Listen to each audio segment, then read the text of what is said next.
Lorna Doone by R. D. Blackmore.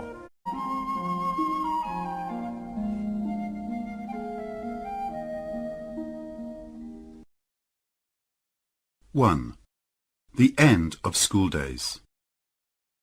I am John Ridd, a farmer of the village of Orr in Somerset, and I have a story to tell you. It is about some things that happened to me in my younger days.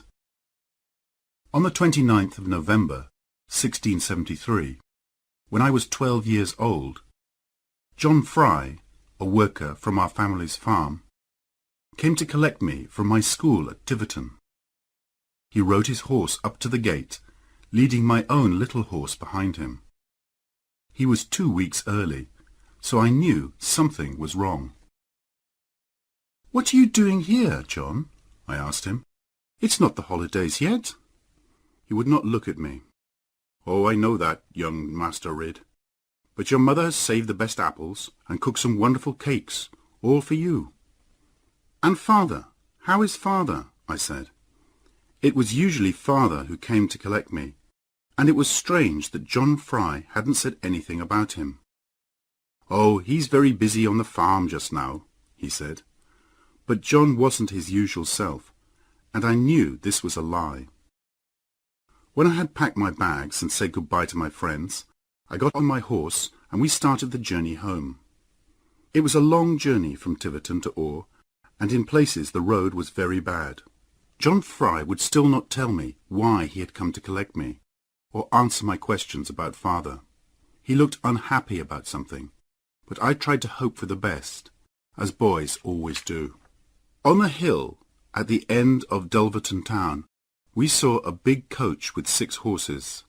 In the front seat of the coach sat a foreign-looking woman, and next to her was a little dark-haired girl.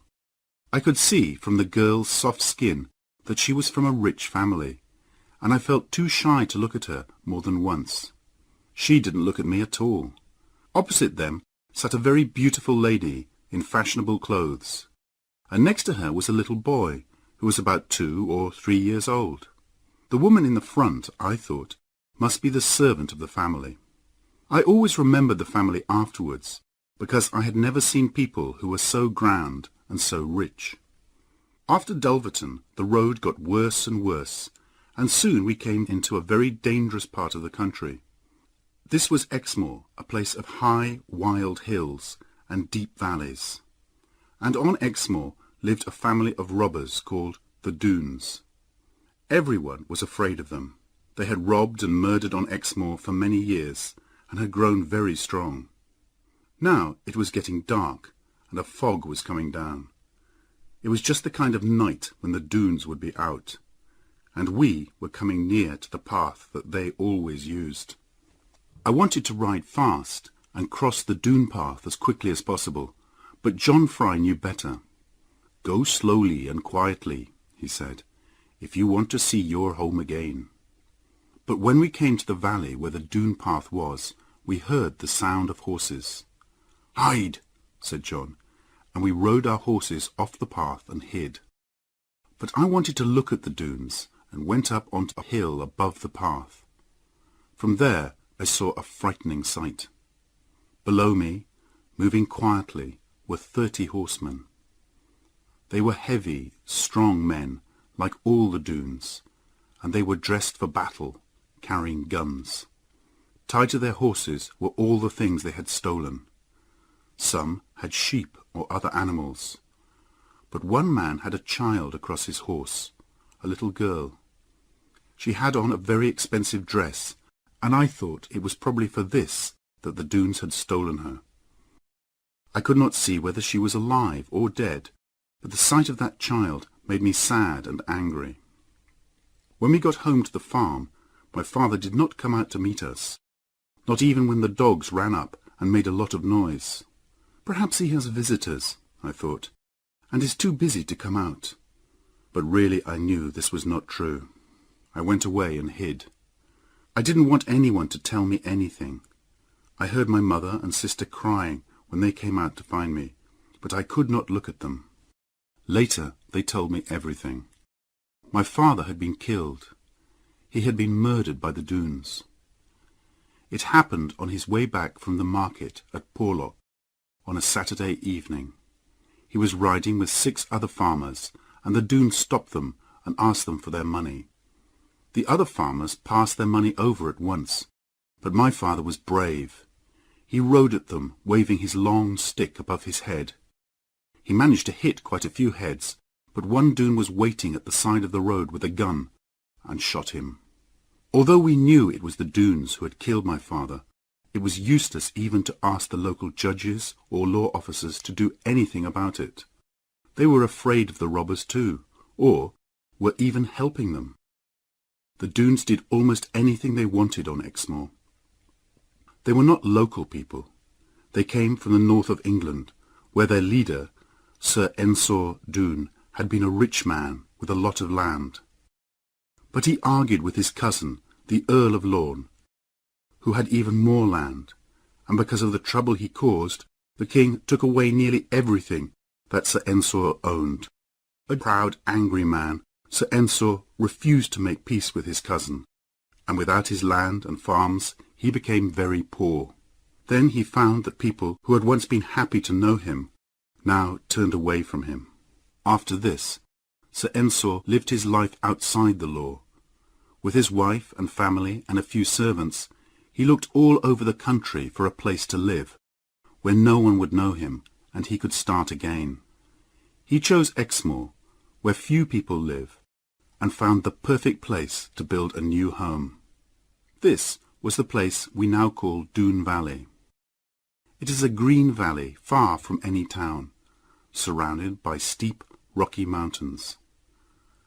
At first, Sir Ensor lived peacefully, and the local people were friendly, even bringing him presents of food.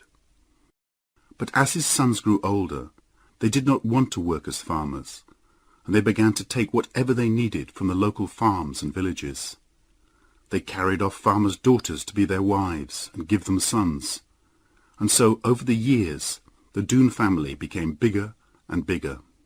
They began as robbers, but robbery had quickly led to violence and murder. The people of Exmoor were too afraid to fight back, because the Doones were big, strong men and excellent fighters. And now only soldiers could hope to break into their valley and defeat them. So there was no punishment for my father's murderer. We buried him quietly, and my mother was left without a husband to manage our farm and take care of her 3 children. We were too young to be of much help to her yet.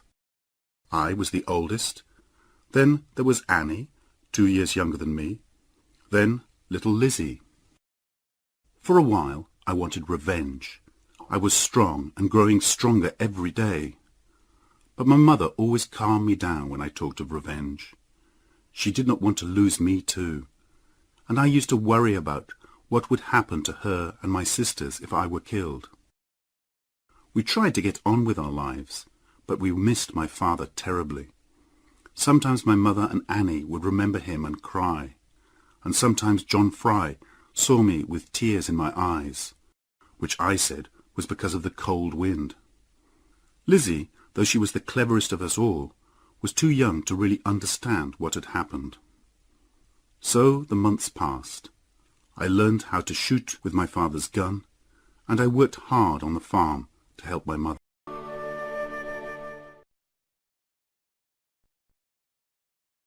Two, a boy and a girl. St. Valentine's Day, 1675, was the day that changed my life forever, though I did not know it then. I was 14. My mother had been ill and was not eating very well, so I went out to find something that she liked. Good, fresh fish, caught from clear water. I went first along the Lynn River that runs through our valley. Then I turned into Bagworthy Water. Though I knew that this river led to Doone Valley, I did not think about it. I went on catching fish and moving up the river. Then suddenly found myself standing at the bottom of the cliffs outside Doone Valley. In front of me was a waterfall, a steep hill of smooth, fast-moving water. It was a wild, lonely place surrounded by tall trees, and it was already getting late. I knew I should turn for home, but I also wanted very much to see what was at the top of that waterfall.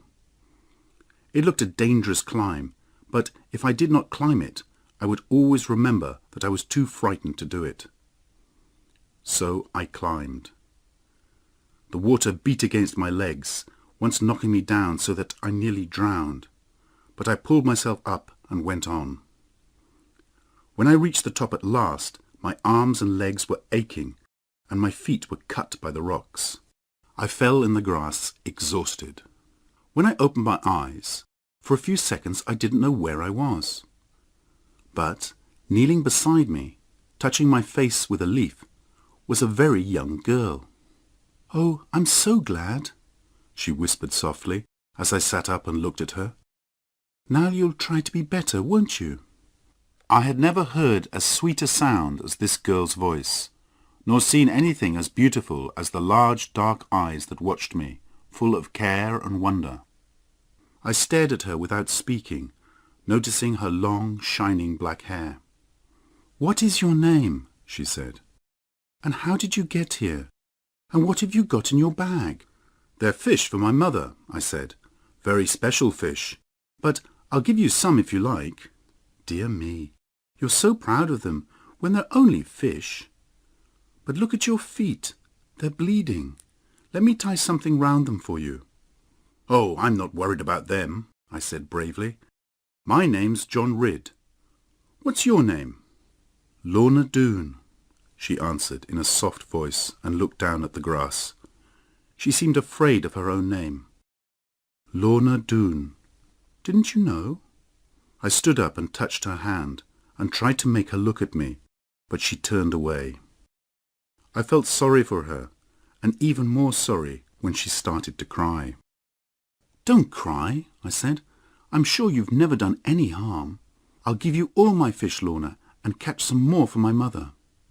But she looked so sad, with the tears running down her face, that my heart ached for her, and I gave her a kiss.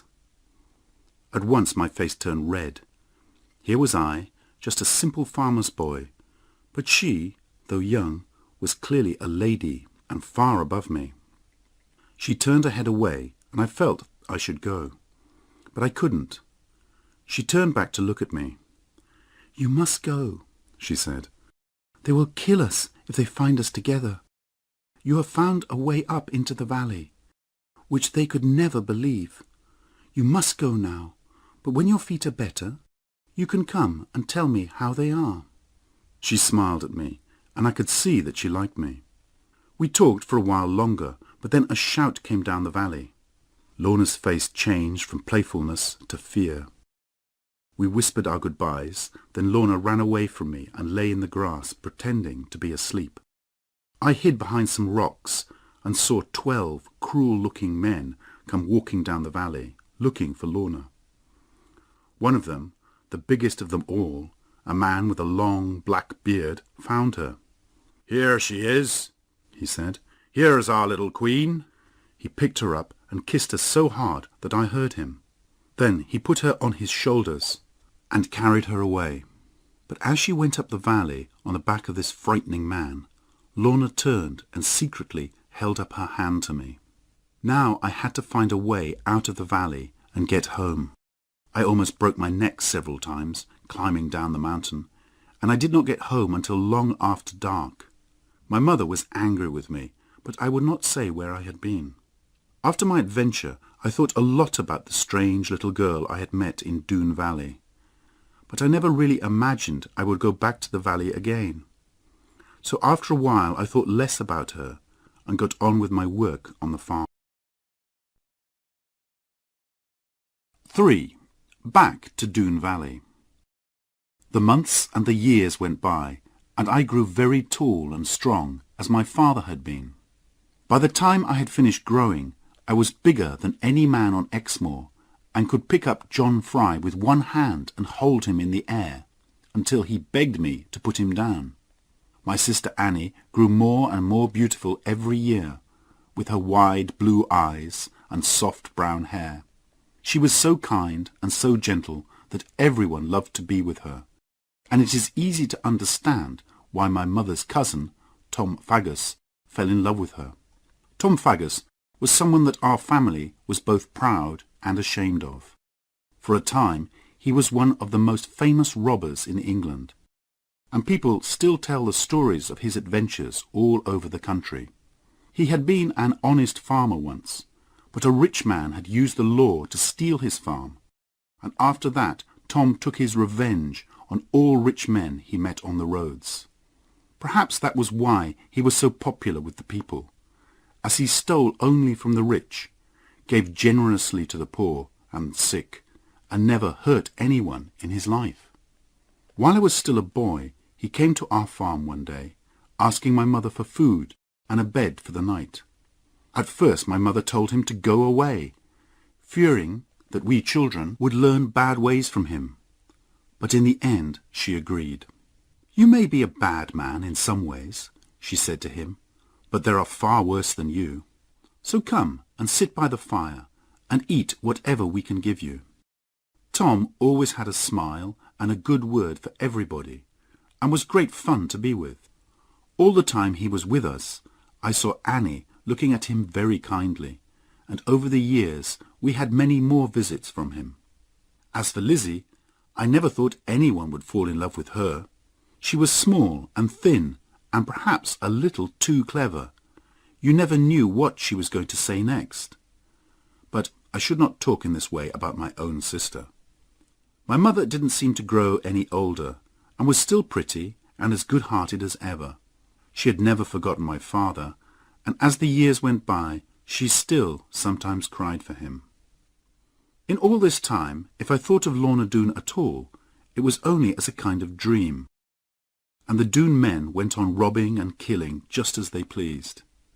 Then one Christmas, when I was 21, my Uncle Ben was robbed by the Doones on his way across Exmoor. He had been coming to visit us, and when he didn't arrive, my mother sent me out to look for him. I found him on a high, lonely path, tied on to his horse with his nose to its tail. He was very angry and wanted revenge on the Doones. He asked me to show him where they lived, so that he could learn the best way to attack them when the time was right. So a day or two later, I took him up into the mountains that looked down on the valley. I had not been back this way since I was 14, and on the way I thought of the girl I had met in this valley, of her lovely dark eyes, her sweet smile, her sadness, and her loneliness. At the top of a steep cliff, we looked down into the long, green Doone valley. At either end was a narrow gap in the mountain walls. At the further end was the waterfall which I had climbed 7 years before, and at the other was what we called the Doone Gate. This was 2 rocky cliffs facing each other, with only a narrow path between them. It was like the gate of a castle, and it seemed impossible to break into the valley. But Uncle Ben saw a way. "Do you see how you could attack them?" he said. "If you put big guns along the cliffs on both sides, and fired down into the valley, you could defeat the Doones in half an hour." But I was not listening to him. I was looking across to the waterfall end of the valley, and a little figure in white walking there, someone who walked with a very light step. My heart began to beat more quickly, and the blood came to my face. In 7 years I had half forgotten her, and she would never remember me, I thought. But at that moment, once and for all, I saw my future in front of me, Lorna Doone. On the way home I was quiet, and Uncle Ben asked me many times what was wrong with me. But I could not tell him. The truth was, I had decided to go back into Doone Valley. I waited until St. Valentine's Day, the exact day when I had first entered the valley. Again I followed the river, and again I climbed the waterfall. Although I was 7 years older, the climb was not easy. When I got to the top, I looked around me carefully. In the early spring sunshine, the valley was beautiful. As I looked at the stream and the fields of grass on either side of it, I forgot about any dangers. and then I heard someone singing in a beautiful voice. At first I hid behind a rock, but when I looked out, I saw the lovely sight of Lorna Doone coming towards me, along by the side of the stream. Her beauty frightened me. How could I, only a farmer, talk to her? But something seemed to pull at me, and I came out from behind the rock. At first she turned to run away, not knowing who I was. But then I said, "Lorna Doone!" and she seemed to remember me. A smile broke out on her face.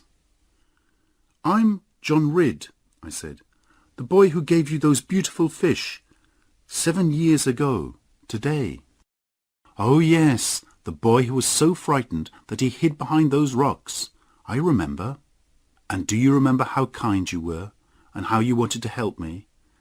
And then you went away, riding on a big man's shoulders, and pretending you had never seen me. But you looked back and waved at me." "Oh, yes, I remember everything, because it isn't often I see anybody. Except, well, I just remember, that's all. But don't you remember, sir, how dangerous this place is?" But I couldn't answer her. She had kept her eyes on me all the time. Large eyes of a softness and brightness and beauty that took my breath away. I felt love taking hold of me, a love too deep and too strong for words. How could I explain feelings that I did not really understand myself? She turned her eyes away from me. "I don't think you can possibly know, John Ridd, the dangers of this place, or what its people are like." I could see that she herself was very frightened. She was trembling from fear that someone might see me while I was there and hurt me.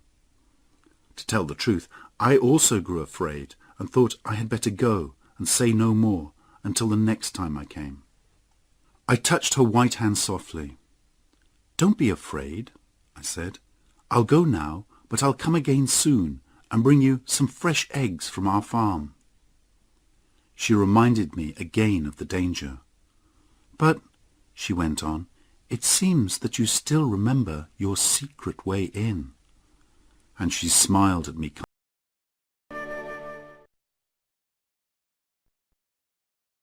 4. Lorna's story. I went home with my head in the clouds and my heart on fire with love. All that week I could not stop thinking about Lorna, and I did my work on the farm in a dream. Soon I went to see her again.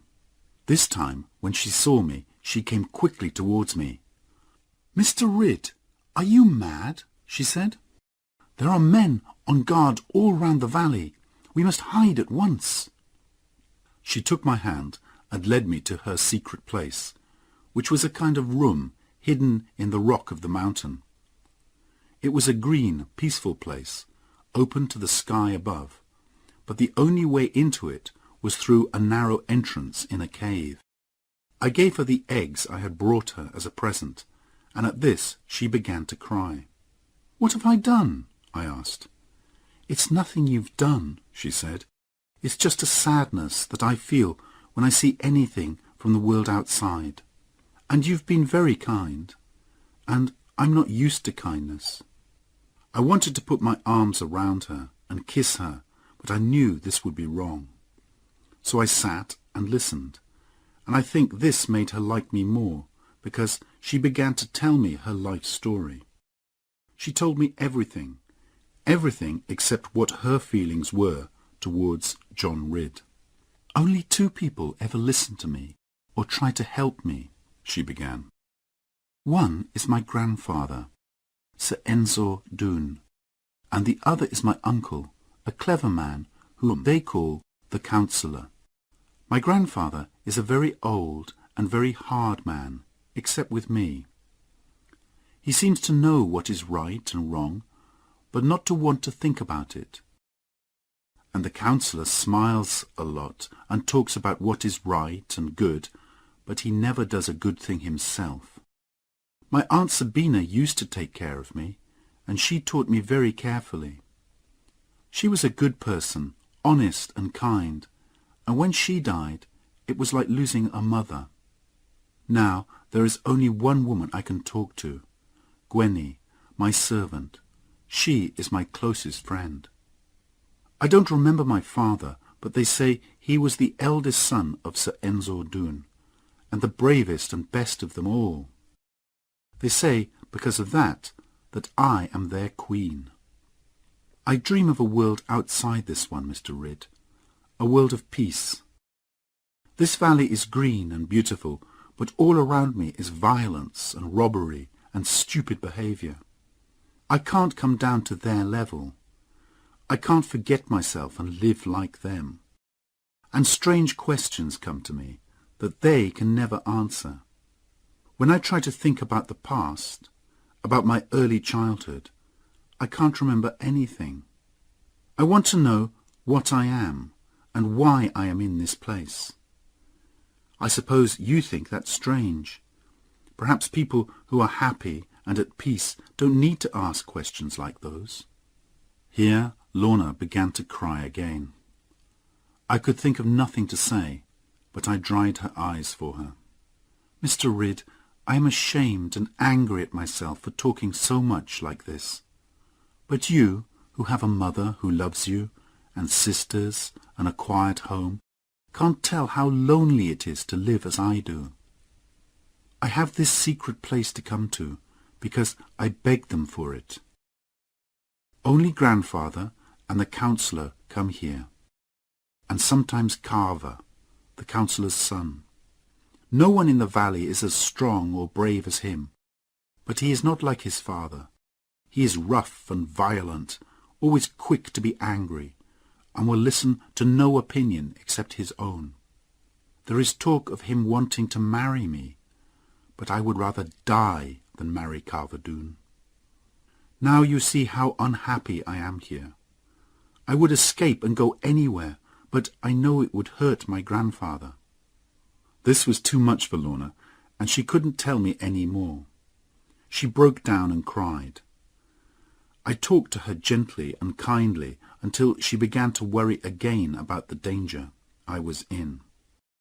I said I would come back and see her again, but she made me promise not to come back for another month, so that I would not add to her problems with fears about me. During that time we agreed that if she were in any danger, she would put a dark coat over a white rock near her secret room. I would be able to see this from a hill above the valley, and then I would come.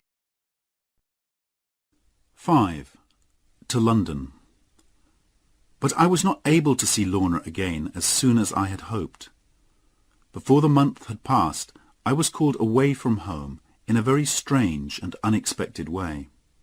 One afternoon, as I was outside the house feeding the horses, a stranger rode up to our gate and shouted at me.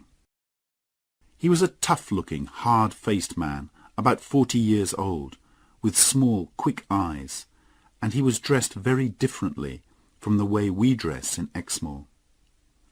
He said he was looking for Plover's Barrows Farm, and a man called John Ridd. When I told him he had found them both, he introduced himself as Jeremy Stickles, a servant of the king, and he gave me a letter. I looked at him in alarm, but he said there was nothing in the letter to worry me. At the top of the letter my name was written in large letters.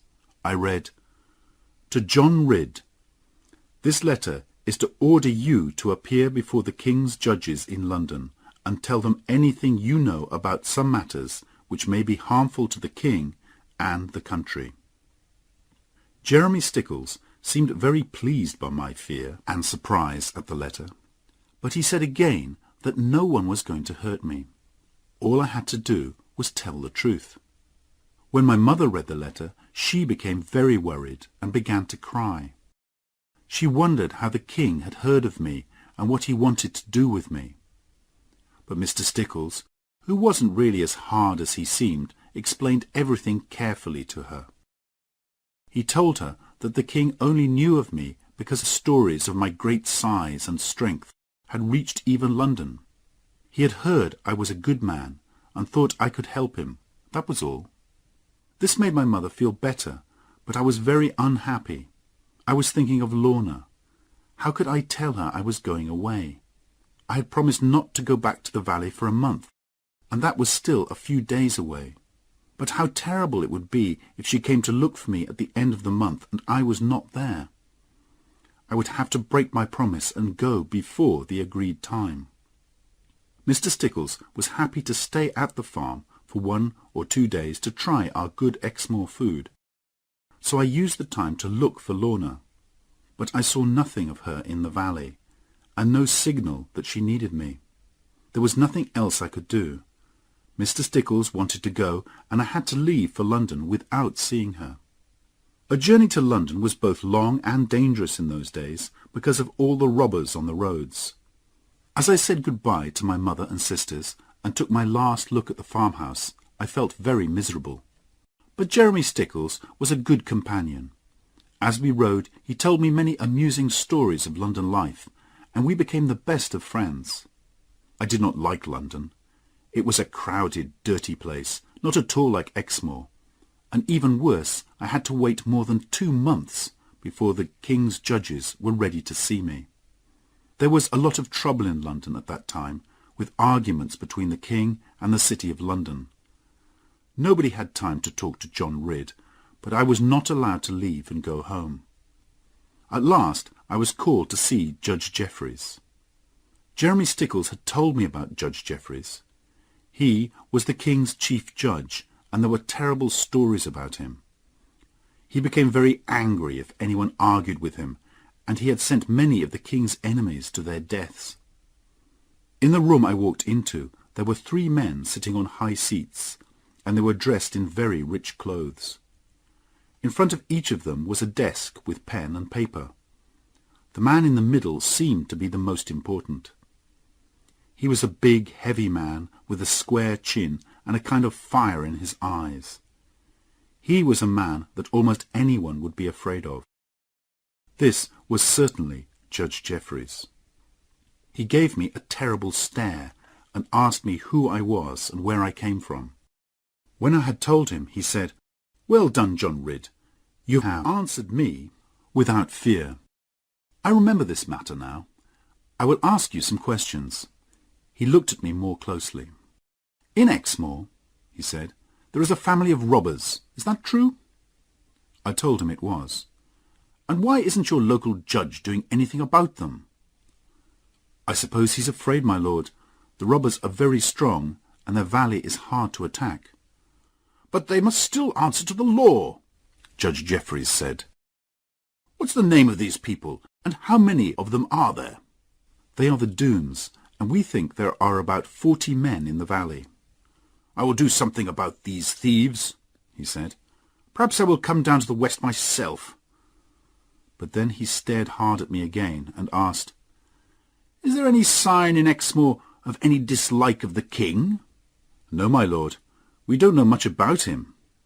"That's a good answer," he laughed. "But the king knows he has enemies in the country. I see you know nothing about them, though. You're a good man, John Ridd. Keep out of trouble, keep away from the king's enemies, and from the Doones as well, and you will be safe. I was going to use you as a spy, but I see you're too honest. I will send someone else. But never tell anyone what I've said to you." Here he stared at me very angrily. But when he saw he had frightened me enough, he smiled again. "Now, go home, John. I will remember you, and I don't think you will forget me." I had no money left to hire a horse for the journey back to Exmoor, so I had to walk the whole way. It took me 7 days, and I was very glad to get home again.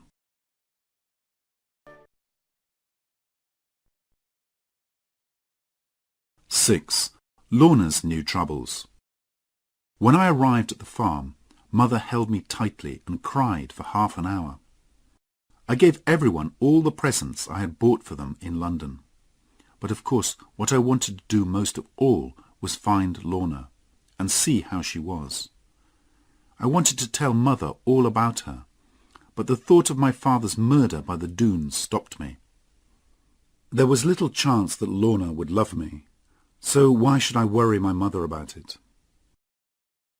As soon as I could, I went to Doone Valley, but there I could not believe my bad luck.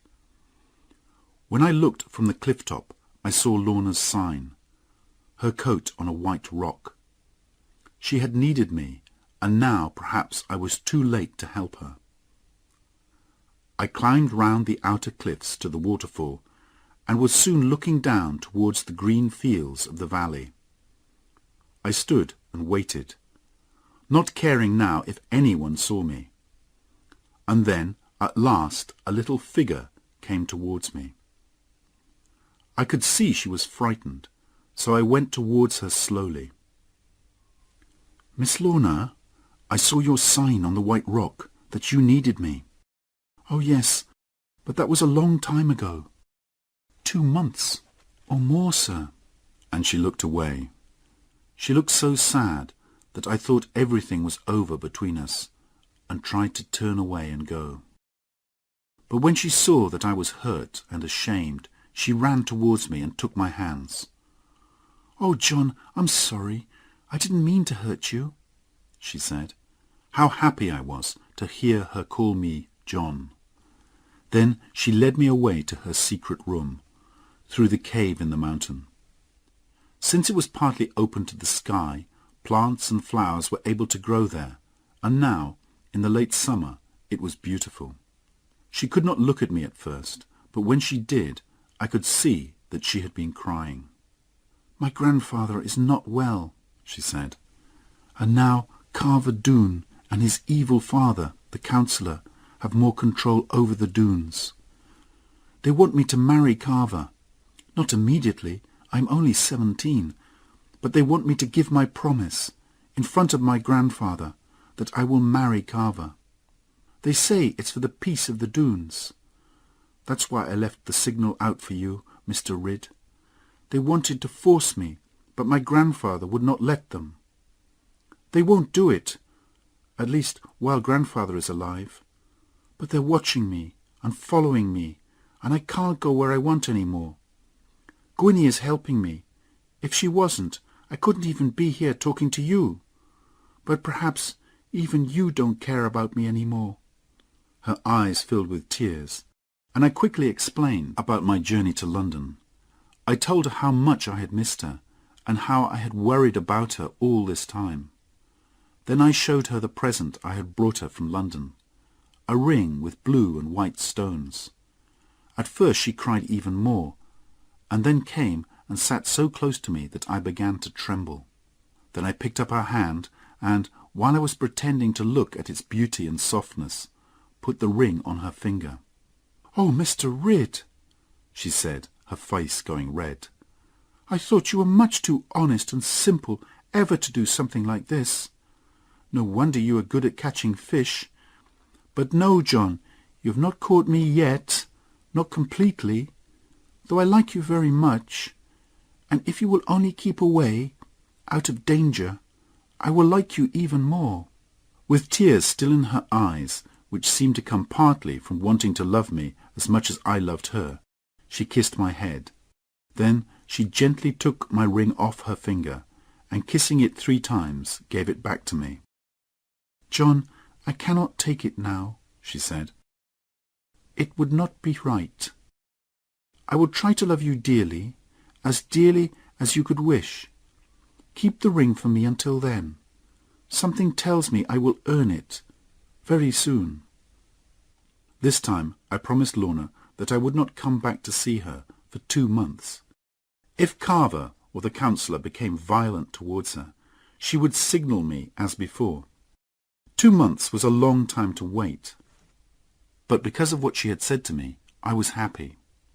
Very soon after that I told my sister Annie about Lorna. I knew she would keep my secret, and it was good to be able to talk to her about my troubles. Then she gave me a surprise.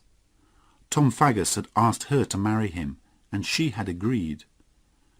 But although Mother liked Tom, we both knew she would not like her daughter to marry him. And how would she feel about me wanting to marry Lorna Doone?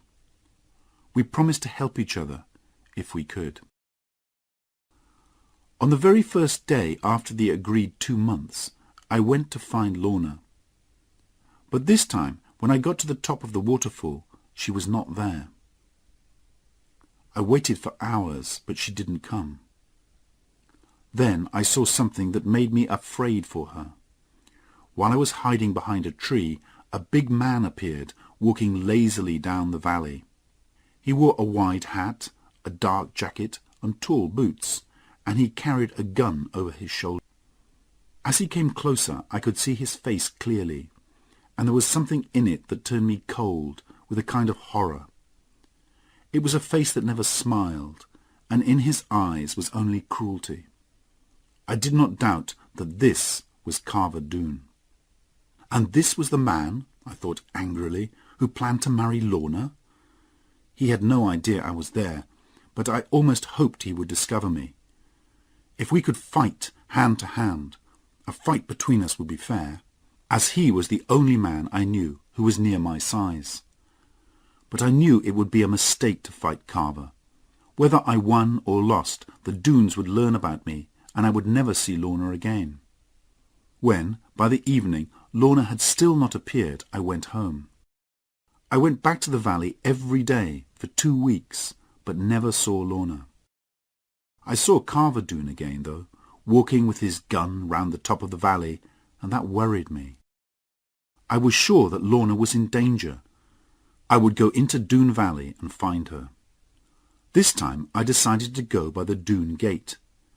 It was a dangerous route, but I knew it would be useful to know how the Doones defended the main entrance to their valley.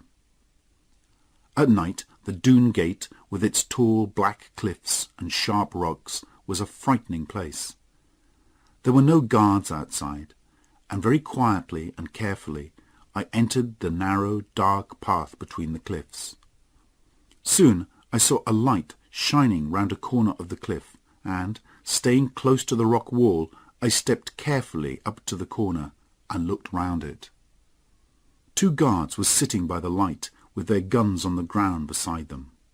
Here the cliffs widened out into broken, rocky ground, with deep shadows between the rocks. The guards were clearly not expecting an attack, and were drinking and talking. I stood and watched, and while I was wondering what to do, they began to argue, and then to fight. This gave me my chance. I went slowly along the cliff wall, and then moved quickly into the shadows of the open rocky ground. The guards were so busy with their fight that they did not see or hear me, and I was soon past them and going down the hillside into Doone Valley. Lorna had told me that her grandfather's house was the first one after the gate. So, carefully and quietly, I went towards it and stood below one of the windows. I could not shout or call out because there were other guards around the small village, but luck was with me that night. Lorna came to the window, opened it, and looked out up at the night sky. I whispered her name. She jumped in alarm, but then looked down and saw who I was. "John," she said. "Oh, John, you must be mad." I was going mad because I didn't know what had happened to you, but you knew I would come. I hoped you would. But do you see, they have put these bars across my window. She put her hand out through them, and I took it and kissed it, and then held both her hands in mine.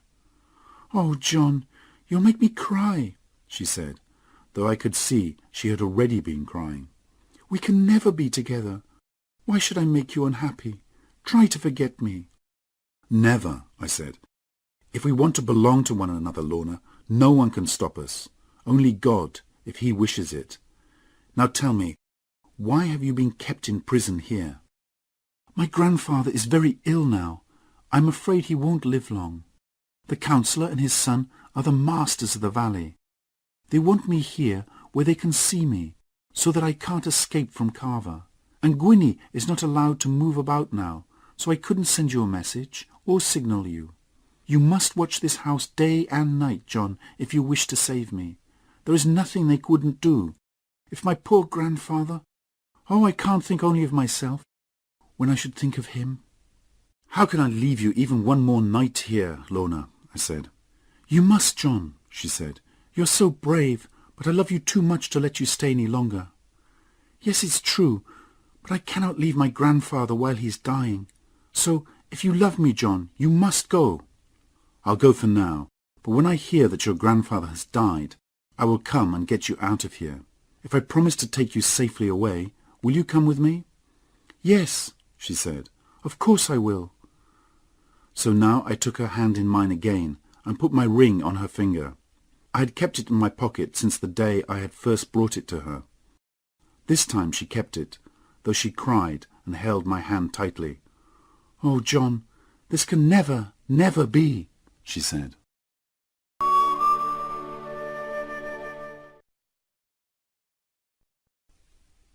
"7. Lorna leaves the valley." I left Doone Valley by my own secret route and went home to make plans for bringing Lorna to the farm. It was time to tell Mother all about Lorna and the danger she was in. At first Mother was very angry and unhappy at my news. She talked wildly about going away and leaving the farm, but after a time she began to calm down. "When you see her, Mother," I said, "I'm sure you will love her like a daughter, and I know she will love you with all her heart. She is so good and gentle." Mother was too kind-hearted to be angry for long. She cried a little more, then smiled and said, "Well, God knows what is good for us. You must bring her here, John, and I will teach her how to be a farmer's wife." Lorna and I had agreed a new signal. There was a tall tree near her grandfather's house, which I could see from the cliff top above the valley. In the top branches of the tree there were 7 large birds' nests from last summer. Gwynnie could climb like a cat, and if one morning I saw only 6 nests, then Lorna's grandfather was dead, and she was in great danger. It was a bad winter that year. We had more snow than anyone could remember, and on Exmoor the snow was soon so deep that no one could walk on it safely. I had to find a way to cross this, but I had an idea. Lizzie had once shown me a book about the icy countries of the far north, where people wore snowshoes. The book had pictures of these wide, flat shoes which stopped travellers' feet going down through the snow. For the first time I thanked my sister in my heart for reading so many books.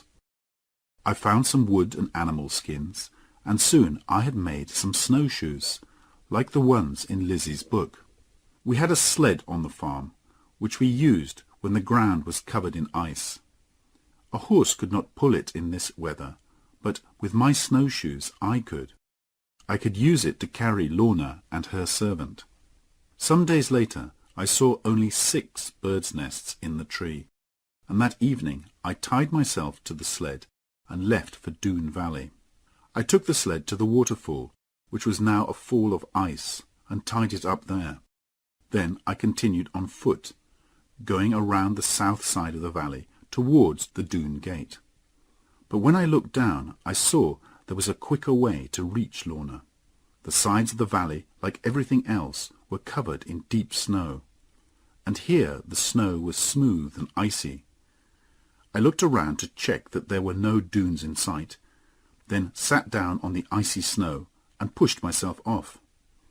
In seconds I had slid all the way down the mountainside and landed in a hill of soft snow at the bottom. At Sir Ensor's house I whispered Lorna's name below the window as before. This time Gwynnie let me in, when she was sure who I was. But inside I saw a terrible sight. Gwynnie looked almost mad with hunger, and Lorna lay back on a chair, as white as the valley all around us. "Good God!" I said, and ran to her. I took her in my arms, but she was so weak that she could not speak at first. "We've been kept in here for days without food," said Gwynnie, "and they were going to keep us here until Lorna agreed to marry Carver." "We must leave at once," I said. "Will you come with me, Lorna? I promise to take you safely through the snow." Lorna gave me her lovely smile. "Of course I will, dear," she whispered. "Of course I will." "And you too, of course, Gwynnie," I said. Be quick now, and help me to get your mistress ready." From outside I had heard the sounds of singing. There were usually guards around the house, Gwynnie told me, but tonight the Doones were drinking and dancing to welcome Carver as their new leader. This would give us our chance. With all this happening, the robbers would never notice us leaving. We were soon ready. I picked up my beautiful Lorna and carried her through the snow and the darkness to the other end of the valley. Gwynnie was able to follow us, putting her feet in the places where my snowshoes had been. I made Lorna comfortable in the sled with her little servant beside her, and I told her to hold on to Lorna tightly. The waterfall was now a path of ice, very steep and dangerous, but I was able to take the sled down it, using my stick and all my strength to stop it going too fast on the ice. When we were down the waterfall, I tied myself to the sled and began to pull. It was hard work for me, but the best work I had ever done in my life. There was no time to lose, with Lorna so weak from hunger and cold, so I pulled fast, and an hour later we were home. My mother and sisters came to the door and helped me to carry Lorna in. We put her in a chair by the fire and gave her some soup. Then she slept, while I watched over her. After a time she began to wake up. She put her trembling hands into mine, and looked at me with so much love in her eyes that I could not find the words to speak to her. We sat like this for several minutes, and then we heard a little sound behind us. It was Mother, crying with happiness to see us so loving. At this, Lorna got up and went to her. She knelt beside Mother's chair and looked up into her face. Mother put her hand on Lorna's hair. "My sweet child," she said softly. A few days later, when Lorna and I were sitting together by the fire, she said to me, "John, you gave me a beautiful ring, and now I want to give you something. It is only a very poor old thing, but it's all I have. My grandfather gave it to me before he died. I hope you will take it." Then she put on my finger the strangest ring I had ever seen. It was very old, and there was a picture on it. It was hard to see what the picture was, but it looked almost like a cat in a tree. "I shall wear it, my love," I said, "until the day I die."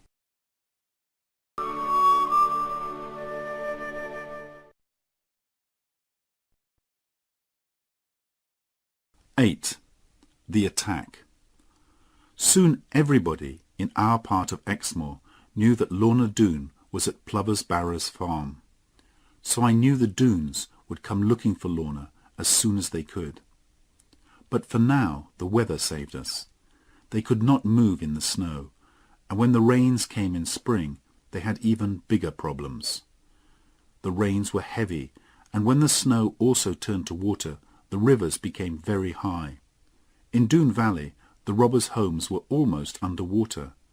They needed most of their men to take care of their village.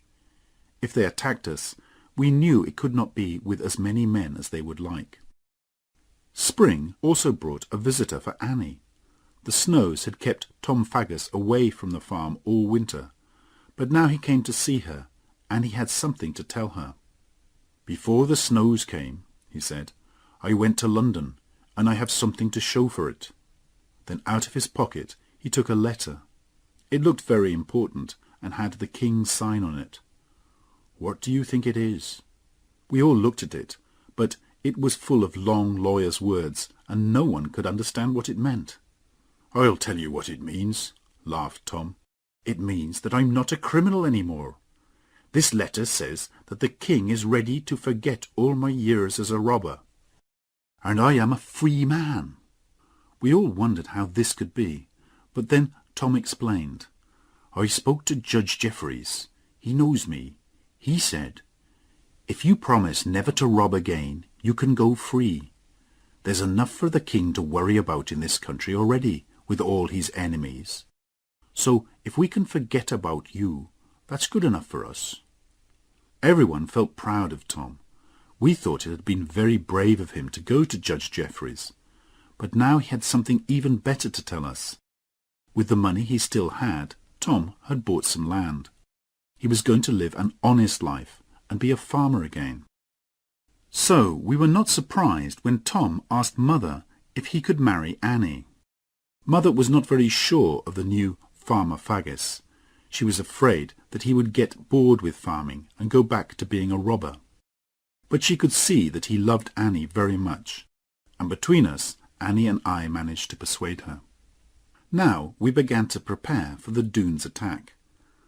Though the rivers were still high, people had begun to see a few of the robbers out on the roads, and we knew it would not be long before we would have to fight them. As we were preparing, we received another visitor, my old friend Jeremy Stickles. This time, though, he had not been sent to find me. To our surprise, he told us that he had been spying in Exmoor for many months. He had been sent down this way again by Judge Jeffreys and the king. "You must not tell anyone what I'm doing," he said, "but I have been sent to do important work. The king has many enemies, and now I have been given some soldiers, though only a few, to help me look for them. But I have to ask you, can my soldiers and I stay here for a while?" I agreed immediately. When the Doones attacked, it would be a great help to have soldiers staying in the house. I told Jeremy all about Lorna, and he promised to help defend our farmhouse against any Doone attack. The next day Stickles came with his men. There were only 6 of them, but even to have these was a help. All we could do now was wait, and be ready each night for an attack. One day I came home late from the fields, and found all the women trembling with fear. Lorna had seen Carver Doone. She had gone out in the evening to look at some flowers by our stream. There were thick bushes on the other side, and when Lorna looked up, she saw 2 cruel black eyes staring at her. She was too frightened to move. Carver could not cross the stream because the water was too high, but he lifted his gun and fired at the ground by Lorna's feet. "Unless you come back tomorrow," he said, "and tell me how to destroy that farmer Ridd, who will soon be a dead man because of you, this will be the place of your death." Lorna told us this, trembling. We knew that Carver would not wait until tomorrow, and we got ready for an attack that night. When the Doones attacked a farm, they always started fires in the hay ricks first, to frighten everyone and show what they could do. So when darkness came, I went with my best gun and a heavy stick to one of the hay ricks and waited beside it. I had made sure that Lorna stayed in the house, but little Gwynnie climbed a tree near the river. From there she could see up the river to the only place where it was possible to cross. Soon the moon came up, and before very long Gwynnie came running towards me. "10 of them, coming across the river," she said. "They'll be here in a minute." "Go into the house and tell Mr. Stickles and his men. I'll stay here and watch," I said. The robbers broke down our gate and rode towards the house. I could see the soldiers hiding in the shadows, waiting for the order to fire. But the Doones then turned towards the hayricks. "Kill every man and every child and burn the farm," came the deep voice of Carver Doone. "Start over there." He was pointing to the hayrick where I was, though he could not see me.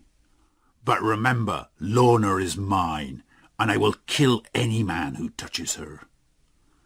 As Carver spoke, I pointed my gun at him, but, will you believe me? I didn't shoot. I had never killed a man, nor even badly hurt one. I did not think it was an easy thing to do.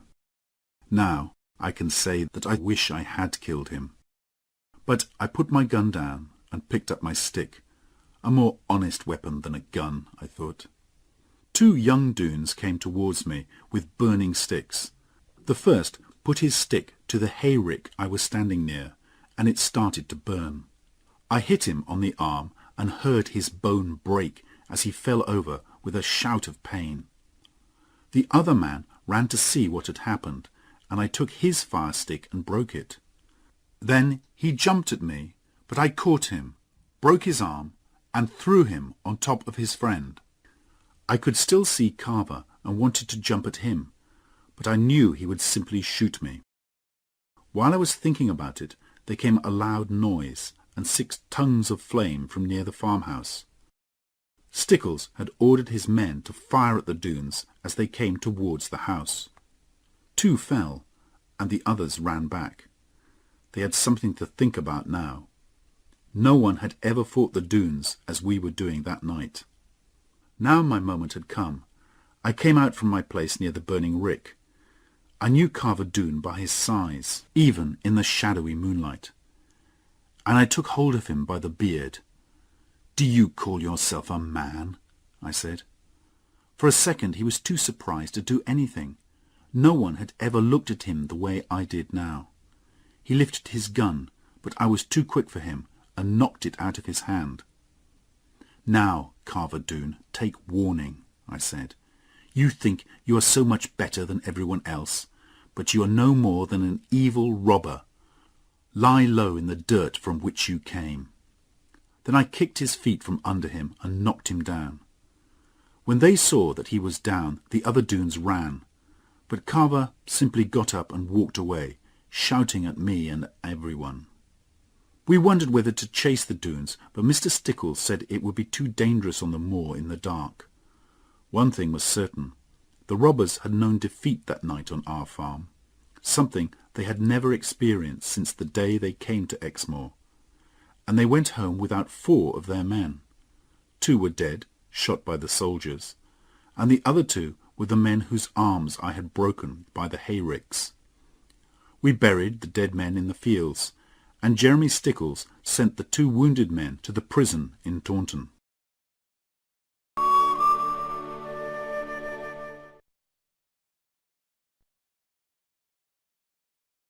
(9) Lorna's true story. The Doones' attack had been defeated. We knew that they would come again as soon as they could in larger numbers. But for now, Jeremy Stickles gave me something else to think about. My dearest wish was to marry Lorna as soon as I could, but after Jeremy's story I began to wonder if it would ever be possible. A few days after our battle with the Doones, Jeremy said he had something to say to me. "John, I didn't think the time was right to tell you this before, but now you must hear what I have to say. As you know, I've been riding around Exmoor for many months, looking for information that might be useful to the king. I remembered all that you told me about Lorna, and I think I have discovered something about her. It may not be easy for you to hear, John. Are you ready?" "I will do my best," I said. So he began his story. 6 or 7 months ago, before the snows began, I stopped at an inn on my way from Dulverton to Watchet. The inn was all by itself, right by the sea, and was very quiet. I was the only person staying there, and the woman who owned the inn sat down and talked to me during my meal. She was dark and foreign-looking and intelligent. I was very interested to know how an unusual woman like her had come to live in this lonely inn, and she told me her story. She said that she was from Italy, and her name was Benita. Many years ago, while she was working in Rome, she had met an English family. They were travelling in Italy because they'd had a terrible argument in England with another family. Benita did not know much about the argument, except that it had been about land. Benita liked this English family. They were very rich, but they were also kind. So when they asked her to travel with them and take care of their children, she agreed. She loved the children, a little girl and boy, so she was very happy in her work. At first everything went well. Together, Benita and the family travelled up through northern Italy and into France. But on the French side of the Pyrenees, the husband of the family had a riding accident and was killed. His wife was deeply unhappy and would not move from the place where he had died for many months. But finally she decided to go home to England and try to start life again. Benita stayed with her, and they took a ship to the Devon coast. They stayed at Exeter, and then left in a coach for Watchet, in the north of Somerset. The lady had a house there where she planned to live. They were warned at Dulverton about robbers on the roads, but the lady would not listen. She even travelled at night, which, as we know, is a very dangerous thing to do. So, of course, they were attacked by robbers. It happened near the sea. The coachman drove onto the sand, and the robbers followed on their horses. The coach's wheels began to go down in the soft sand, and as the robbers came nearer, the lady pointed to one of them and said, "I know that man. He's our family's old enemy." Then a great wave crashed against the coach and turned it over. Bonita hit her head on the door and could not remember what happened.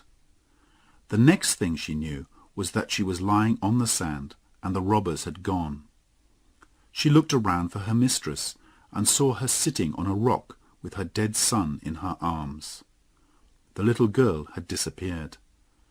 Bonita and the two coachmen took the lady into the town, but later that night she died.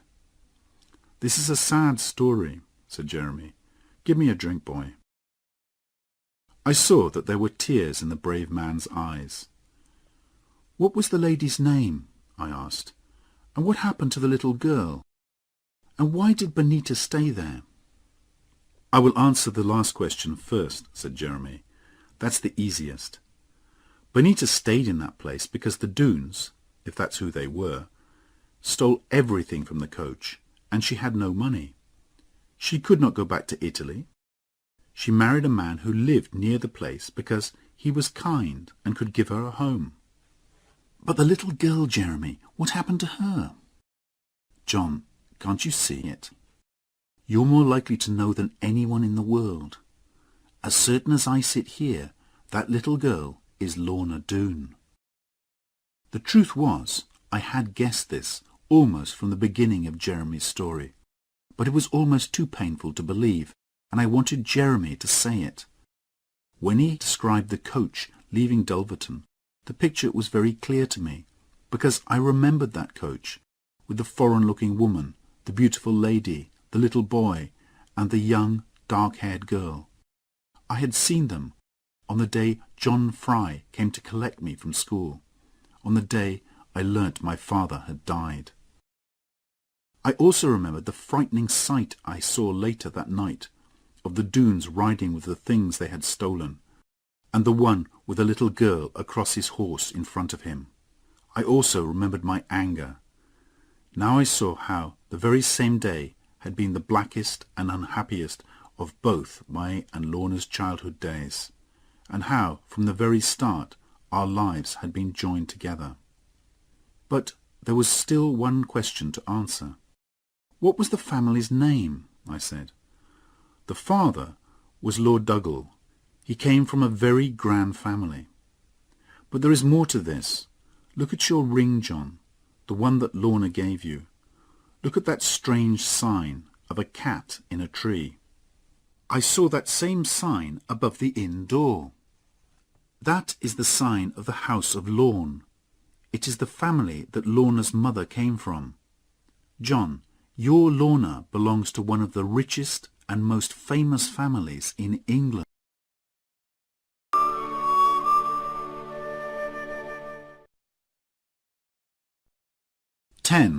Gone. Now I had to tell Lorna. So, a day or two later, with an aching heart, I went to tell her what Jeremy had said. I'm afraid that some of my sadness was for me, because now, more than ever, it was certain Lorna was far, far above me. How could she possibly marry a simple farmer now? We sat in the garden, and she held my hand while she listened without a word to what I said. But by the look in her beautiful eyes and by her trembling hand, I could tell how she was feeling. At the end, she turned away and cried for her poor parents. But she spoke not even one word of anger about what had happened to them. Then, to my surprise, she turned to me and caught me in her arms and kissed me as she had never done before. "John, I have you and only you, and I want no one else. It does not matter how rich or important my family is." It was impossible to doubt those clear, deep eyes and bright, trembling lips. But I was afraid of what the future would bring. To me, she was Lorna Doone, but to the world, she was Lady Lorna Doone, young, beautiful, and rich. And if the world learnt about her, it would want to take her away from me. Now the date of Tom and Annie's wedding was decided, and I went to Dulverton to buy a present for them. As I was riding, I had time to think more about what Jeremy had told me. It was clear from his story that Lorna's mother's family, the Lornes, were the family with whom Sir Ensor Doone had argued about land before he came to Exmoor.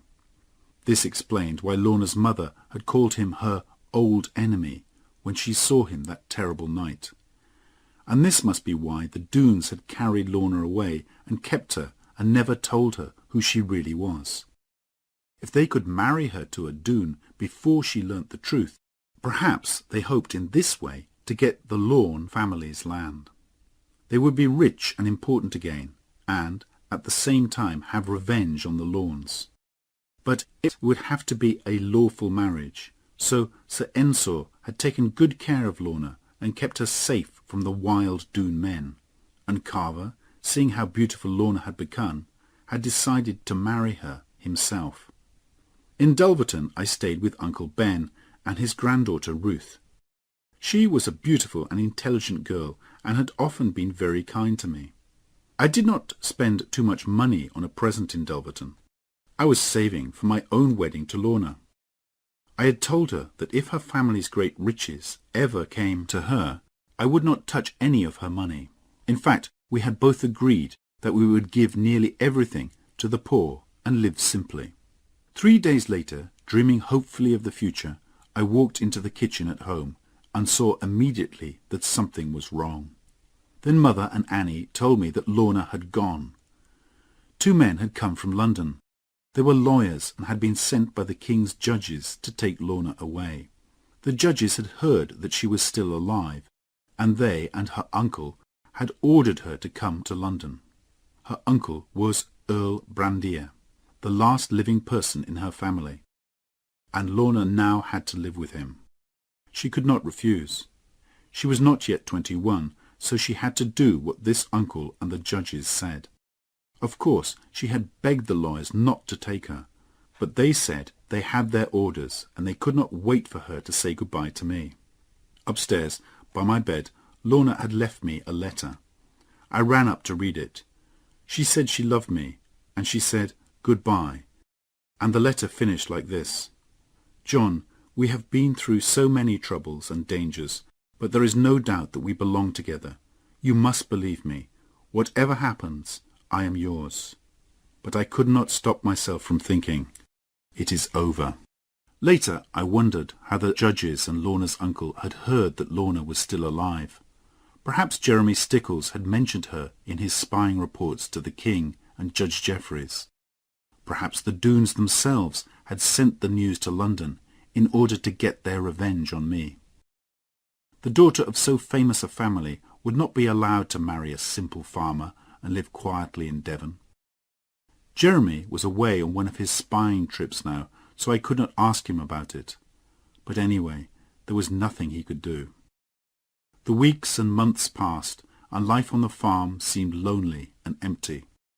After Annie married Tom and went to live with him, I felt even more alone. Sometimes I used to go over and see her in her new home, but it was not the same as having her by my side, the friend and companion from my childhood days.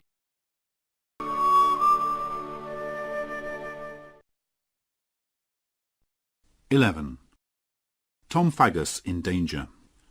We still lived in fear of another attack from the Doones, and now that the soldiers had gone, we had no one to help us. The main reason for their first attack, Lorna, was gone, but I was sure that Carver now hated me with all his heart, and would destroy us all if he could. However, Jeremy Stickles brought us some good news one day. The king had at last agreed that the robbers should be punished, and that Jeremy should do whatever was necessary to catch them. So perhaps the Doones were saving their strength, preparing for a much bigger fight than their argument with me. Then something happened which made everyone afraid for the future. Suddenly, King Charles II died.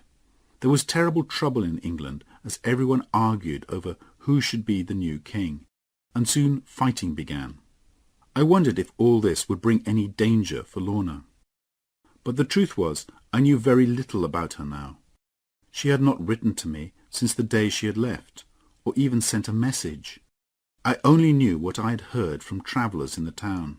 They said that young Lady Lorna Doone was much talked about in London as one of the most beautiful women in the city.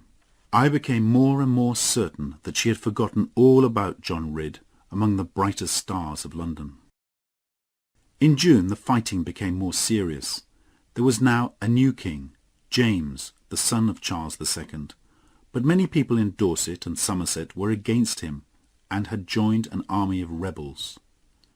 There was no chance now that Jeremy Stickles and his soldiers would fight the Doones. King James needed all his men to fight the rebels. At first we were very worried. Surely the Doones would attack us now. But the Doones had seen a new hope for their future. They had joined the king's enemies, hoping to win back their old land in the fighting. So they had sent most of their men to join the rebels, and were too busy again to worry about the Ridds, at least for a while. As for me, I had decided that this battle between the king and his enemies was not my fight. Most people in the towns and villages around Oare were on the king's side, and we gave no help to his enemies. But sensible people stayed at home. Too many men would die in the fighting anyway, without our joining them. However, I did get involved in the troubles, because one rainy day Annie came to see us with some bad news. She ran into the kitchen, her face wet with tears. "Oh, John," she cried, "you must help me." "Whatever is the matter, Annie dear?" I said. "It's Tom," Annie cried. "He's gone to join the rebels.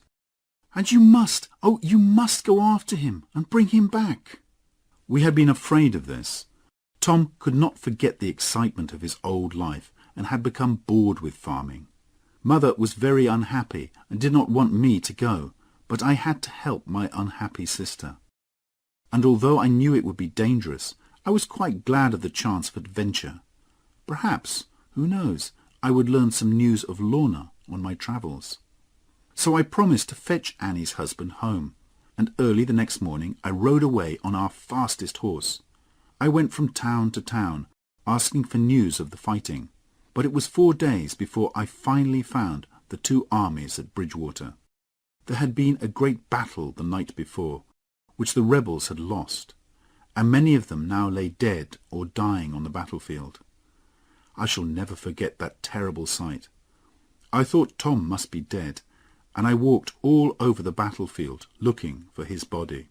Several times I stopped in my search to give some poor dying man a last drink from my water bottle. After a time I found myself near an old farm building, and I suddenly saw that the riderless horse standing in the doorway was without doubt Tom Faggus's horse. I hurried into the building and found Tom lying on the ground, badly wounded.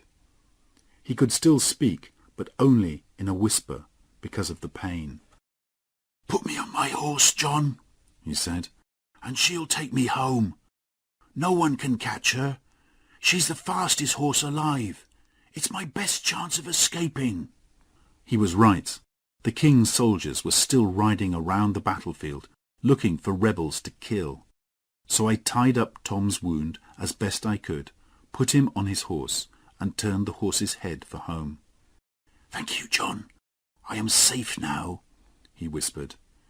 He lay along his horse's neck to close the wound in his side. "But look out for yourself, John Ridd." I watched Tom's horse disappear into the distance, and only a minute later I turned and saw soldiers coming towards me.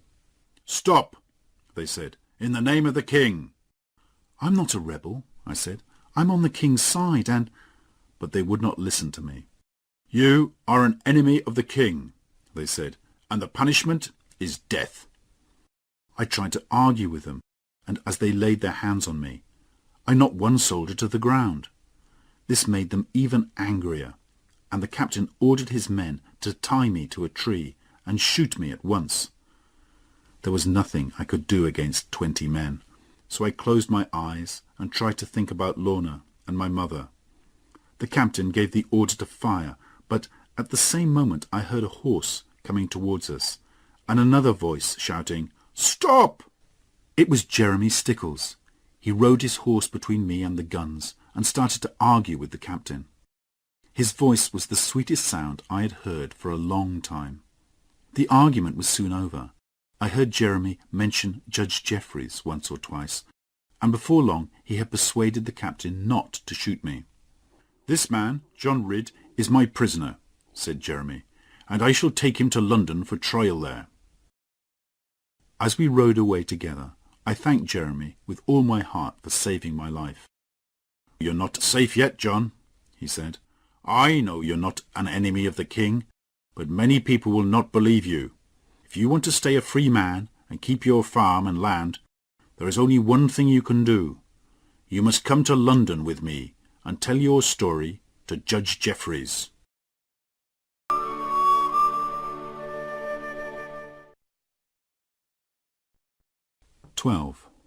Love and Revenge. London, of course, was where Lorna was, but it was 5 weeks before I saw her. Because I was a kind of prisoner, I was not allowed to move freely around the city, and I had to report every day to the judge's rooms. However, I came before Judge Jeffreys at last. He remembered me, believed my story, and gave me papers which said I was a free man and an honest servant of the king. I was now free to go and see Lorna, but, to tell the truth, I was a little afraid. It had been a year since she left Exmoor, a year without one word or letter from her. Did she remember the old days in our farmhouse? Did she still love her poor simple farmer, a man without great riches or a famous family name? It was true that the Ridds had held their own land on Exmoor for hundreds of years, but Lorna came from a family that had Scottish kings in its history. Everybody in London knew Lady Lorna Doone. They spoke of her great beauty, and told me how rich she was, and that the Queen was very friendly with her. But if Lorna still loved me, then neither riches nor a proud family would keep me away from her. So, with fear and hope in my heart, I went to Earl Brandier's house. It was a very grand place. I was taken upstairs to a little sitting-room and told to wait. Then suddenly the door opened, and Lorna was standing before me in a simple white dress, with her long black hair falling down her back. She was more beautiful than ever. She came towards me, holding out her hand. Gently I took her hand in mine, then bent and kissed it. "Is that all?" she whispered. I saw the shine of tears in her eyes, and in another second she was crying in my arms. "Darling Lorna," I cried, holding her close to me, "I love you dearly, but surely you don't care for me now." "Yes, I do, John, yes, I do. Oh, why have you behaved so unkindly?" "I am behaving," I replied, "as well as I can. No other man in the world could hold you like this without kissing you." "Then why don't you do it, John?" asked Lorna, looking up at me, with a laugh in her bright eyes. After that, of course, there was no more talking, for about 5 minutes. Then my darling pulled away from me and began to question me. "John Ridd, you must tell me the truth, the whole truth. Why have you never, for more than a year, taken any notice of your old friend Lorna Doone?" "Because," I answered, "my old friend and true love sent me not one word or letter in all that time." "What?" cried Lorna. "Oh, no, my poor John.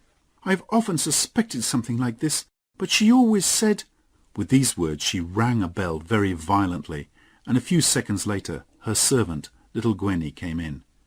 "Gwenny," said Lorna, "what have you done with all the letters I gave you to send to Mr. Ridd? No more lies now." Gwenny gave me a very black look. "I didn't send them," she said. "You're a grand lady now, mistress. You should marry some grand lord, not a poor farmer from Exmoor. I was only thinking of you." "Gwynnie, you may go," said Lorna, her voice full of quiet anger. "I don't want to see you or speak to you for at least 3 days. At this, Gwynnie ran out of the room, crying noisily, and Lorna turned to me. "Oh, John, try not to be too angry with her. She loves me very much, and I'm afraid that if you take me, you'll still have to take Gwynnie too." "I'll take 50 guineas," I said, "if you want me to." After this we spoke of ourselves. I tried to tell Lorna that when she was free to decide her own future, she must think very carefully.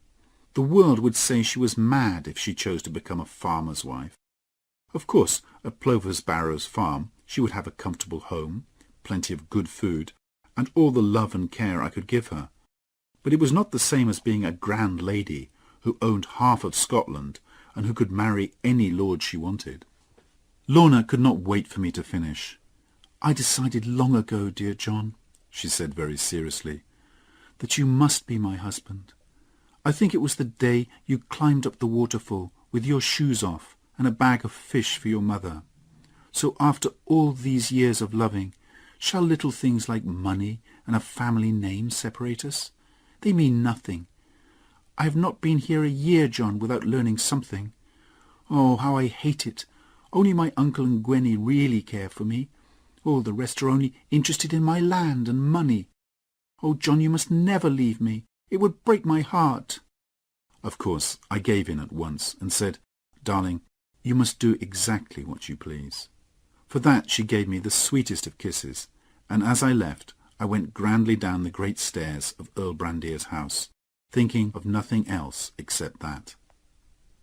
For the rest of my time in London, I went to see Lorna every day, forgetting all about my poor mother and the work that needed doing on the farm. Then one day I received a letter from Lizzie, and I realized that I must get home as quickly as possible. My darling Lorna cried and held me close, but she understood why I had to go. Lizzie's news was this. Jeremy Stickles and his soldiers had finally made their attack on Doone Valley, but it had failed, and Jeremy had been injured. This was the worst possible thing for Exmoor. Now the Doones would make more trouble than ever before, and of course they would attack our farm. When I got home, I learnt that the Doones were robbing everyone around them, and the whole of Exmoor was living in fear of them. Then a few weeks later, something even more terrible happened. The Doones came one evening to the farmhouse of Kit Badcock, a neighbour of ours, while he was out working in his fields. They broke down the door and stole his young wife, Marjorie. 2 of them carried her, screaming and fighting, to their horses, and then rode away. Meanwhile, the other Doones were searching the house for food and drink to steal, and one of them found the Badcock's little son crying in the kitchen. He picked the baby up, threw him into the air, and let him fall onto the hard stone floor. The child's neck was broken, and he died at once. It made me sick just to think of the cruelty of this man, and when people heard this terrible story, they were very angry. They said it was time for the people of Exmoor to take their own revenge. Men from all the farms and villages of Exmoor came to see me. "We cannot expect any more help from the king against the Doones," they told me, "because Jeremy Stickles' attack failed. The king has refused to send any more soldiers. But we've had enough of the Doones. We want to attack them ourselves, and we want you to lead us, John." I said I was no leader, but they would not listen to this. "Try to lead us," they said, "and we will try to follow." In the end, I agreed to do as they asked. I thought we had a chance against the Doones if enough of us decided to fight. There were fewer of them now. Some had been killed in the rebel fighting, and some during Jeremy's attack. We arranged to meet again and make a plan. Tom Faggus, now quite well, rode over to join us, and he soon had a very clever idea. "We're not soldiers," he said, "and we'll never defeat the Doones if we try to fight all of them in their valley. So we must lay a trap. You know the caves on Exmoor where gold was once found? Well, we'll tell a story around Exmoor that men have been digging secretly and have found a new cave. with rocks full of gold. We'll say that the gold will be taken away on a certain night, at a certain time. The Doones will naturally plan to attack and steal this gold, but some of us will make a trap for them in the caves. Meanwhile, the rest of us will attack the valley as soon as we know that some of the robbers have left. The second part of our plan was this. Tom would take some of our men and pretend to attack the Doone Gate, while our main attack would really come from the waterfall end of the valley, the route I had discovered so long ago. The plan went well. The story about the gold was whispered in the right ears, and on the agreed night our spies watched a large group of robbers leave Doone Valley on their way to the caves. Meanwhile, as the moon rose above the hills, I was leading my 20 men to the bottom of the waterfall. John Fry, our old farm worker, was in the mountains which looked down into the valley. When he saw the fighting start at the Doone Gate, he would fire his gun as a signal to us. Soon the sound of John's gun rang around the mountains, and I and my men climbed up the waterfall and into the valley. Tom's men were making as much noise as possible at the Doone Gate, and all the Doones had run to join the fight there. We went quietly along the valley, keeping to the shadows under the trees, until we came to the Doone town. Then we got to work with our fire sticks, and before long every Doone house was on fire. We took good care, however, to burn no women or children, and we made sure that they were all out of the houses first. When they saw the flames and smoke rising from their houses, the Doone men came running back from the gate. By the time they reached us, the whole valley was burning, houses, trees, everything, right up to the sides of the mountains. As the men came towards us, we saw that there were only 12 of them. In the bright firelight, they could not see us, but we had them right in front of our guns. There were so few of them that I thought we could take them as prisoners. But my men did not wait for a word from me. They saw the chance of revenge on the men who had burnt their homes and stolen their women for so many years. They fired, and 5 Doones fell dead. The robbers fired back wildly, but they could not see us clearly in the shadows. Soon all the guns were empty, and the battle became hand-to-hand fighting, with knives and sticks. I stood to one side. The only Doone I wanted to meet was Carver. But as I started to look for him, I saw something white in the grass, moving close to the ground. I ran to see what it was, and found the counsellor. I recognized him from Lorna's descriptions, and here he was, on his hands and knees, trying to escape from the fighting. The white thing I had seen was his long white hair. When he saw me, he got to his feet. He knew at once who I was. "John Ridd," he said, "won't you be kind to an old man? Let me get away from this violence, John." "I will let you go free, sir," I said, "but on one condition. Tell me honestly, which Doone killed my father?" "I will tell you honestly," he said, "though it hurts me to say it. It was my son, Carver." "I thought it was him," I said, "but you were not there, so I don't blame you." "I've always been against violence," the counsellor said, shaking his head sadly. "And now, John, let me go." He was an evil, lying old man, but I let him go. I don't know what happened to him, but he was never seen again on Exmoor. Then I went to look for Carver, but did not find him. Afterwards I heard that he had led the Doones who had gone to the gold caves. Our trap was successful, and all the Doones had been killed, all except Carver, who had ridden his horse through the attackers and escaped. The Doones were totally defeated, though. When the sun came up above their valley the next day, all their houses were nothing but blackened wood. We had lost 16 men in the fighting, but out of nearly 40 Doone men, only Carver and the counsellor were left alive. But the thought that Carver, that cruel and violent man, was still living somewhere on the moors, did not give me much peace.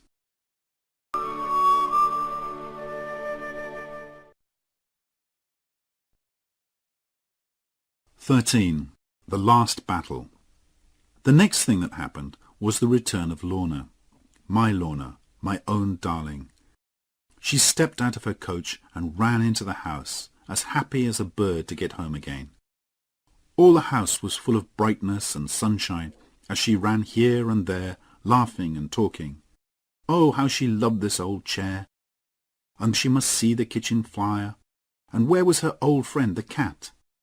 As for me, I threw my best hat over the hayricks and shouted for happiness. Lorna was now free to make her own decisions, she told us. Earl Brandir had died. She had grown to love this fine old gentleman and was very sad at his death. But now she could do what she wanted, even marry that good servant of the king, John Ridd. At last the waiting and the worrying was over, and happiness was ours. But in her softest moments, when she was alone with me, Lorna could not quite hide the fear that still lay deep in her heart. I felt it too, a fear that something evil, something terrible, could still happen. There was great excitement all over Exmoor when people heard of our wedding. Everyone had heard of the defeat of the Doones and the strength of John Ridd and the beauty of Lorna. People came from more than 30 miles around. Mother, Annie and Lizzie arranged everything, with the help of Uncle Ben's granddaughter Ruth, who had also come for the wedding. When the day came and Lorna stepped up to my side in Ore Church and took my hand, I was afraid to look at her. She was so beautiful, so fresh and lovely in her simple white dress. But when we had each said, "I will," and my ring was on her finger, we turned to each other. Her laughing eyes were serious now, and full of so much love that my heart nearly stopped beating. Darling eyes, the loveliest, the most loving eyes. Then the sound of a shot rang through the church, and those eyes were clouded with death. Lorna fell at my feet, and her bright red blood ran over the wooden floor. I lifted her up, whispering soft words of love, but as she leant her head on my chest, her eyes closed, and she breathed her last goodbye to life. Then I laid my wife in my mother's arms, and went out for my revenge. Of course, I knew who had done it. There was only one man in the world who could do a thing like this. I jumped on my horse and rode away fast. I don't remember who showed me the way. I only know that I took it, and the men fell back before me.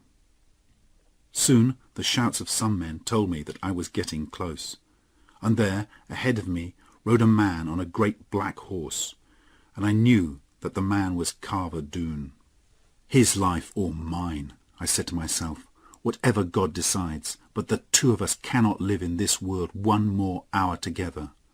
I had no weapons, and I knew he had a gun, but I also knew, as surely as night follows day, that I would kill this man. He rode up onto the moors, and I followed.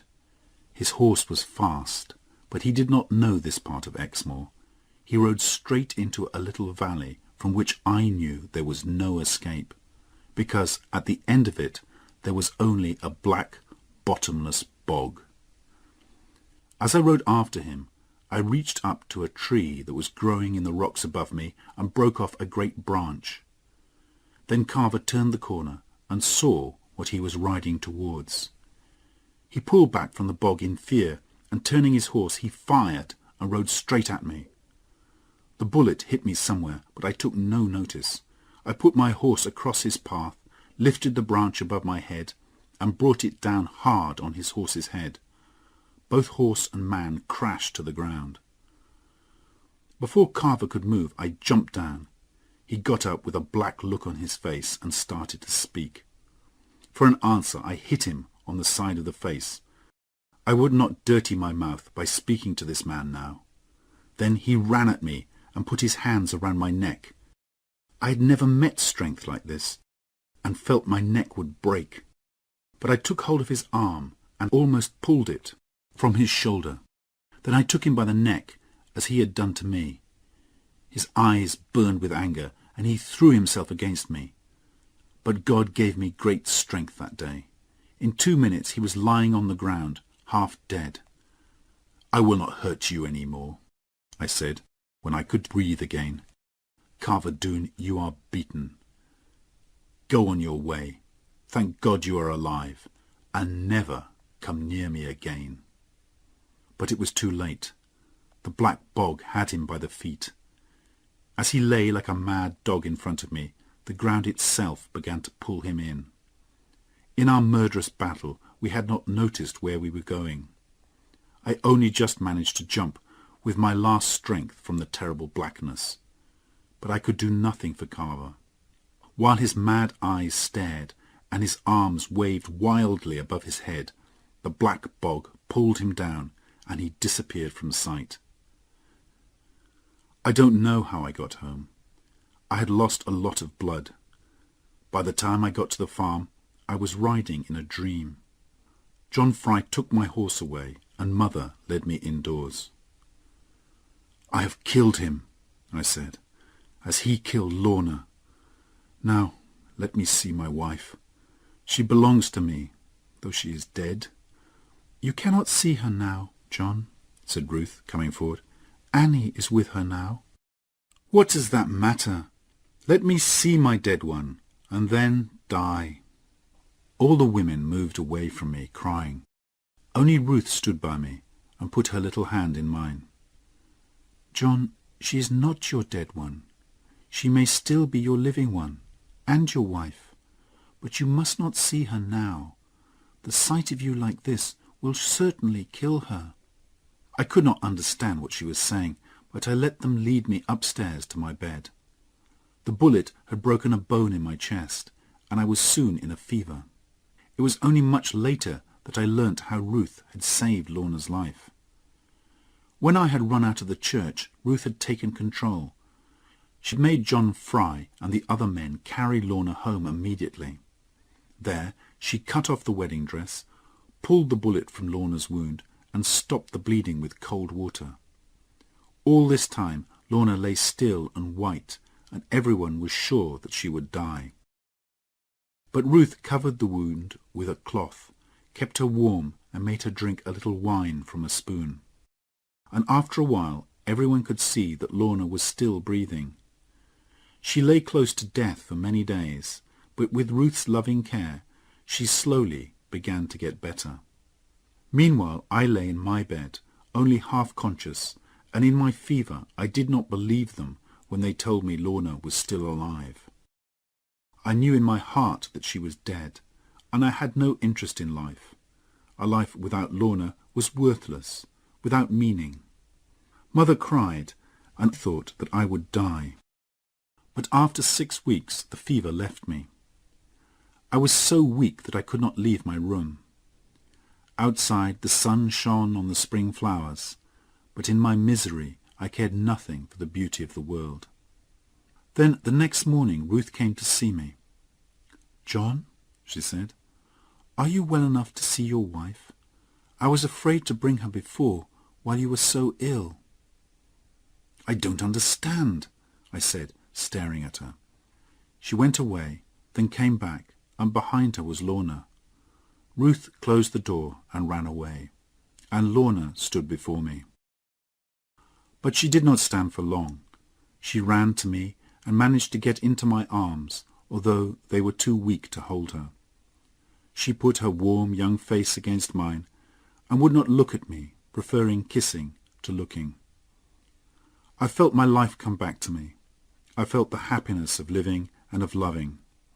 I felt the sweetness and the sadness of my Lorna's tears, and the softness of her loving lips, and the world, suddenly, was a good place again. I have not much more to tell. Over the days that followed, Lorna sat beside me, and we watched each other getting better. We have never tired of watching each other since. Now we live peacefully on the farm. Though Lorna still has great riches, we never use the money, except for some poor neighbour. I sometimes buy her beautiful clothes, but she soon gives them away, or keeps them for the children. Tom and Annie are happy, except for a few small adventures. Tom remains on the right side of the law, and they have honest children. Lizzie married the captain of Jeremy Stickle's soldiers, who had stayed with us when we fought the Doones. Ruth is not married yet, but there is a man who loves her as much as I love Lorna, and I'm sure he will win her soon. But of Lorna herself, my darling wife, I won't say much. A man should not talk too much about the best thing in his life. Year by year, her beauty and her loving kindness grow greater.